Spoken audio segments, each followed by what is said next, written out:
इस्लाम इस्लाम इस्लाम। क्या है ऐसा इस्लाम में? हाँ भाई, तुम ही बताओ, क्या है ऐसा इस्लाम में जो सारे लोग भाई इस्लाम की तरफ बढ़ते जा रहे हैं, इस्लाम अपना रहे हैं? कुछ तो रीजन है भाई। अब देखो, कुत्ते की एक रिसर्च करने वाले डॉक्टर ने इस्लाम कबूल कर लिया भाई, रिसर्च करते करते।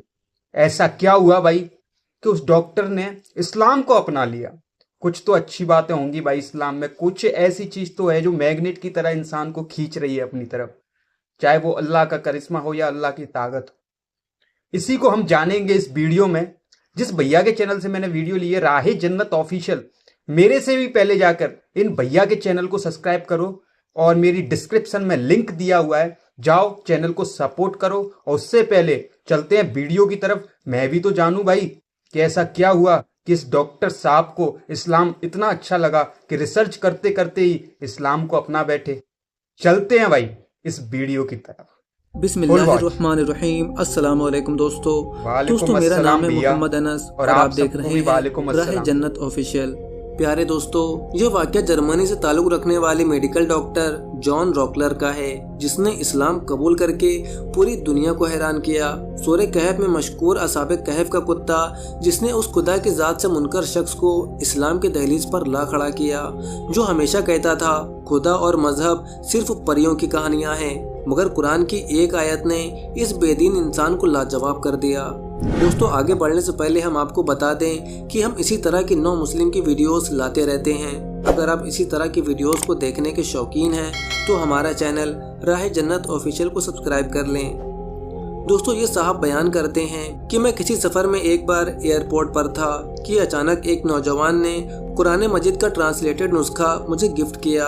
मैंने उसका दिल रखने के लिए वो नुस्खा अपने पास रख लिया, मगर दिल में सोचता रहा इसे पढ़कर मुझे क्या हासिल होगा। मैंने सोचा जैसे ही ये सामने से हटेगा मैं इस किताब को कचरे दान में कहीं फेंक दूंगा। कुछ देर के बाद वो मेरी नजरों से गायब हो गया। मेरी फ्लाइट का वक्त भी आ पहुंचा और जहाज में बैठ गया।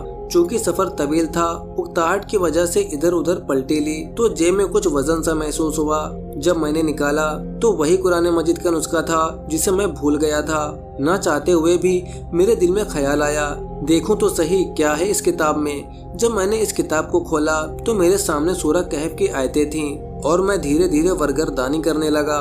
इस दौरान मैं अचानक दो ऐसी आयतों से गुजरा जिन्होंने मुझे ठहरने और गौर फिक्र करने पर मजबूर किया, जहां अल्लाह ताला इरशाद फरमाते हैं, आप देखेंगे कि आफ्ताब बावक्ते तुलू इनके गार से दाएं जानिब को झुक जाता है और बावक्ते गुरूब बनकर बाईं जानिब कतरा जाता है और वो इस गार की कुशादा जगह में है। दूसरी आयत यहाँ अल्लाह ताला फरमाते हैं, और आप ख्याल करते हैं कि वो बेदार हैं, हालांकि वो सोए हुए थे। हम खुद इन्हें दाएं बाएं करवट दिलाया करते थे, जबकि इनका कुत्ता भी चौखट पर हाथ फैलाए हुए था।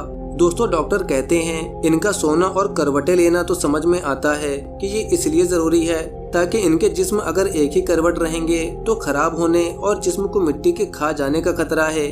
मुझे इस बात से कुछ खास हैरत नहीं हुई, लेकिन इसके बाद मुझे जिस चीज ने सबसे ज्यादा हैरान किया वो इन सबका कुत्ता था, जिसके बारे में आया है कि इसने करवट नहीं ली बल्कि वैसे ही अपने दोनों बाजू फैलाए एक ही हालत में तकरीबन 309 बरस बैठा रहा, जबकि इसके जिस्म को कुछ भी ना हुआ।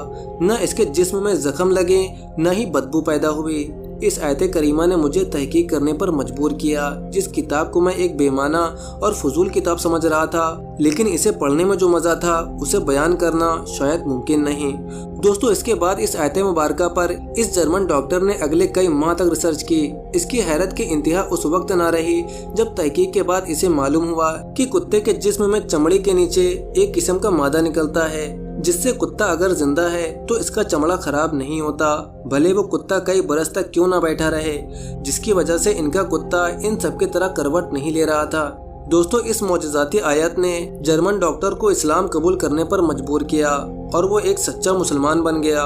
दोस्तों, आप जरा गौर करें, हम में से कितने ऐसे लोग हैं जो कुरान को इस तरह पढ़ते हैं जिस तरह इस डॉक्टर ने पढ़ा और एक बेहतरीन नतीजे पर पहुंचकर अपने हकीकी रब को पा लिया। कुरान मजीद की हर आयत में बेशुमार उलूम और हिकमतें पोशीदा हैं, बस इंसान को गौर व फिक्र करने की जरूरत है। दोस्तों, इसके अलावा क्या आप जानते हैं कुरान करीम में बीवी को खेती क्यों कहा गया? ये कुरान पाक का एजाज है। इस पर जितना गौर व फिक्र करो उतने ही मफाहिम सामने आते हैं। हमारे यहाँ इस आयत को उमूमन मियाँ बीवी के जिनसी ताल्लुकात के हद तक महदूद कर दिया जाता है। यकीनन सियाको सिबाक के साथ देखें तो हुक्म ऐसा ही है, लेकिन सवाल ये है कि इस आयत मुबारका को बड़े कैनवस पर क्यों नहीं देखा जाता। सूरह बकरा की आयत मुबारका में अल्लाह ताला इरशाद फरमाते हैं, तुम्हारी औरतें तुम्हारी खेतियां हैं, जिस तरह चाहो अपनी खेती में जाओ। मगर सोचने की बात यह है कि आखिर कुरान ने यहाँ पर औरत के मामले में खेती की मिसाल क्यों दी। ये लफ्ज खेती ने मुझे सोचने पर मजबूर किया। ज्यादातर उलमाए किराम यहाँ खेती की मिसाल औलाद से ताबीर करते हैं। ये बात बिल्कुल दुरुस्त है कि नस्ल इंसानी का फिरोग यानी औलाद औरत से है। जिस तरह बीज बोने पर खेती अनाज देती है, ऐसे ही औलाद का हुसूल औरत यानी बीवी से जुड़ा है।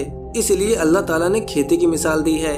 मिसाल के तौर पर आप किसान हैं, आपके पास जमीन है, लेकिन आप इस पर तवज्जो नहीं देते, इसे वक्त नहीं देते, इसे मोहब्बत नहीं करते, अपना आराम सुकून गारक करके इसकी खिदमत नहीं करते, इसकी सुअर और दीगर जानवरों से इसकी हिफाजत नहीं करते, इसे दूसरों की गुजरगाह बनने से बचाने की कोशिश नहीं करते, तो तुम्हारी खेती सूख जाएगी, आपको इसका फायदा नहीं होगा, फल अनाज नहीं मिलेगा और आप इसे तबाह कर देंगे।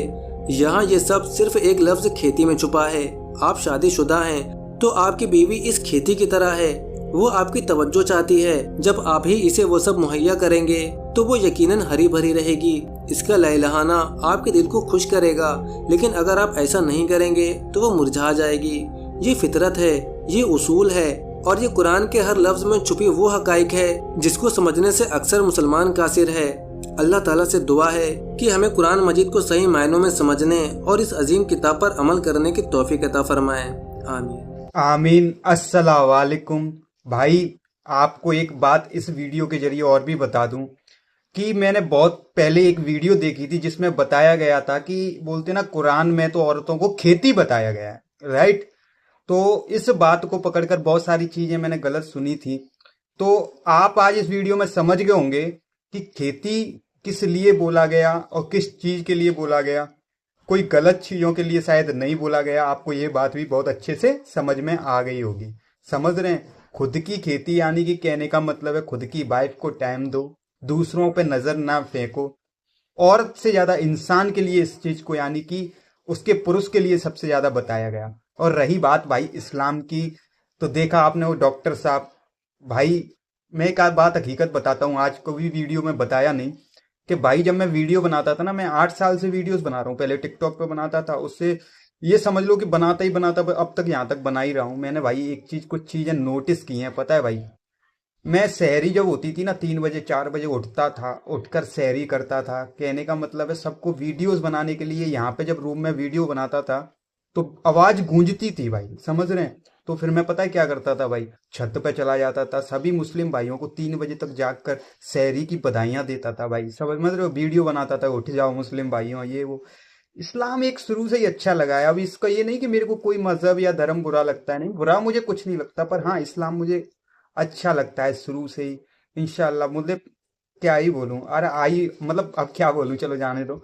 आई होप आपको वीडियो बहुत पसंद आई होगी। भैया के चैनल को सब्सक्राइब करो और अपनी राय इस्लाम के लिए भाई कमेंट में बताना, क्योंकि मैं जब आपके कमेंट्स पढ़ता हूँ ना भाई, तो मुझे भी कुछ सीखने और समझने को जरूर मिलता है आपकी बातों से, आपके कमेंट्स के जरिए।